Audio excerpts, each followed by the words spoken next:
سلامونه زه د بیجینګ په شوګان پارک کې یم څک د چین د نړیوالې خدماتي سوداګرۍ نندارتون دلته ترسره کیږي که تاسو د خدماتي سوداګرۍ په اړه پوره معلومات نه لرئ نو زه به په دې ویډیو کې تاسو ته معلومات درکړم د نړیوالې خدماتي سوداګرۍ نندارتون یو نړیوال جامع او ستر نندارتون او د سوداګرۍ پلیټفارم دی چې د ترانسپورت سرنیزو، ودانیزو او مالی چارو په شمول 12 خدماتي برخې پکې شاملې دي.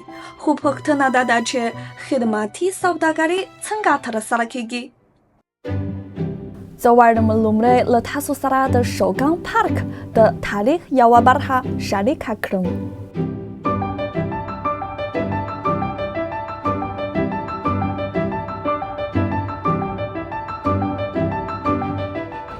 دا پخوا د اوسپنې او فلادو فابریکه وه.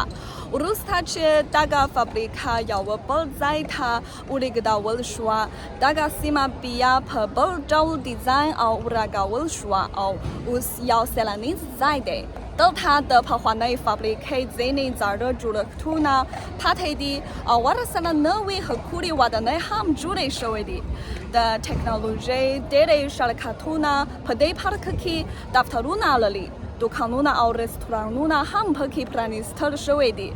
د بیجینګ د ژمنیو اولمپیک لوبو ځینې سیالۍ او ګڼ شمېر نندارتونونه هم دلته ترسره شوي دي. په دې سیمه کې خدماتونه د توکو په څېر تبادله کیږي او اقتصادي ګټه رامنځته کوي. همدا خدماتي سوداګري ده. اوس نندارتون ته ځو.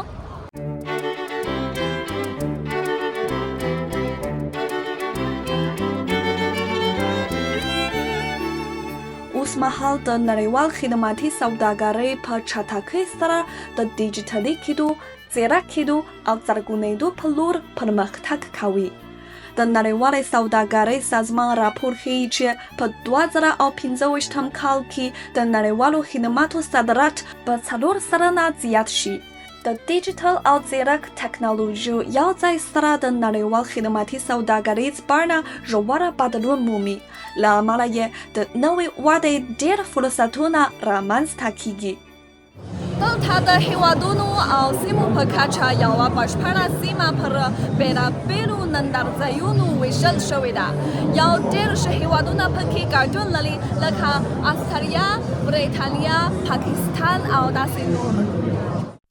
دا نندارځایونه د هغې خپرې سیمې د طبیعي او کلتوري ځانګړتیاوو له مخې سینګار شوې ده. د دوی استازي محصولات او خدمات دلته په مستقیم ډول پیرودل کیدای شي. اوس راځئ چې بله سیمه وګورو چې د خدماتي سوداګرۍ د 12 ډولونو له مخې ویشل شوي نندارځایونه شته.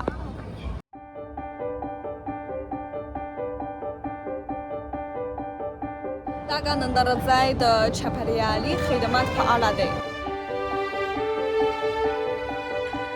سږ کال د چاپیریالي خدماتو په موضوع یو نندارځای تر دې عنوان لاندې چې زرغون تولیدي قواوې په ځمکه کې زموږ ښه ژوند ته خدمات ورکوي.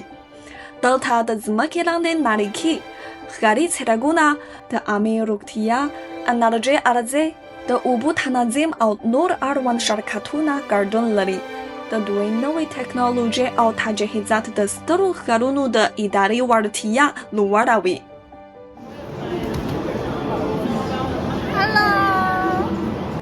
دلته مې داسې یو راداري تجهیزات ولیدل چې د سړک په اوږدو کې د څراغ په څېر د سیند پر غاړه ځای پر ځای کیدای شي. دا د سیند د اوبو سرعت او حجم اندازه کوي څو د سیلاب د راتګ وخت او نور معلومات ترلاسه کولی شي.而且它是非接触式的测扫雷达，也就是说它可以不涉水工作，可以避免了很多人员的伤亡。د ماته په افغانستان کې وروستي سیلابونه او زلزله په یاد کړي. طبیعي پیښې د ډېرو مرګ ژوبلو لامل شوي دي. دا نوې تخنیکي تجهیزات کولی شي زموږ د ژوند د چاپیریال وضعیت په ډیجیټل بڼه بدل کړي تر څو د پیښو له رامنځته کېدو مخې خبرداری ورکړي او خلکو ته زیانونه کم یا مخنیوی وشي.